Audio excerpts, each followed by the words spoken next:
ലോക്സഭാ തെരഞ്ഞെടുപ്പിലെ കനത്ത തോൽവിയിൽ മണ്ഡലാടിസ്ഥാനത്തിൽ പരിശോധന നടത്താൻ തീരുമാനിച്ച CPM. കഴിഞ്ഞ ദിവസം ആരംഭിച്ച നേതൃയോഗത്തിലാണ് പരിശോധന നടത്താൻ തീരുമാനിച്ചത്. ഇന്ന് സംസ്ഥാന സെക്രട്ടേറിയറ്റ് യോഗം അവസാനിക്കും.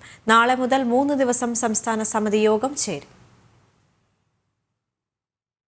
ലോക്സഭാ തെരഞ്ഞെടുപ്പിൽ ആലപ്പുഴയിലും കണ്ണൂരിലും അടക്കം ശക്തി കേന്ദ്രങ്ങളിൽ കേഡർ വോട്ട് ചോർന്നതും കനത്ത പരാജയമുണ്ടായതിനെ പറ്റിയും മണ്ഡലാടിസ്ഥാനത്തിൽ പരിശോധന നടത്താനാണ് കഴിഞ്ഞ ദിവസം മുതൽ ആരംഭിച്ച CPM സംസ്ഥാന നേതൃയോഗത്തിൽ ആലോചിക്കുന്നത്.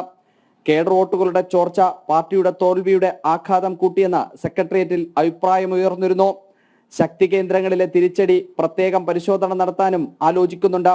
വൻതോതിൽ വോട്ട് ചോർന്ന ഇടങ്ങളിൽ അന്വേഷണ കമ്മീഷനെ നിയോഗിക്കാനും സാധ്യതയുണ്ട്. തെറ്റുതിരുത്തൽ നടപടികൾക്ക് മാർഗരേഖ തയ്യാറാക്കാനും ആലോചിക്കുന്നുണ്ട്. സർക്കാരിന്റെ മുഖമിനുക്കൽ അടക്കം വന്നേക്കാം. കഴിഞ്ഞ ദിവസം ആരംഭിച്ച സംസ്ഥാന സെക്രട്ടേറിയറ്റ് യോഗം ഇന്ന് അവസാനിക്കും. അടുത്ത 3 ദിവസങ്ങളിൽ സംസ്ഥാന സമിതി യോഗമായിരിക്കും ചേരുക. സംസ്ഥാന സമിതി യോഗത്തിനു ശേഷമായിരിക്കും അന്തിമ തീരുമാനം ഉണ്ടാവുക. ജനം, തിരുവനന്തപുരം.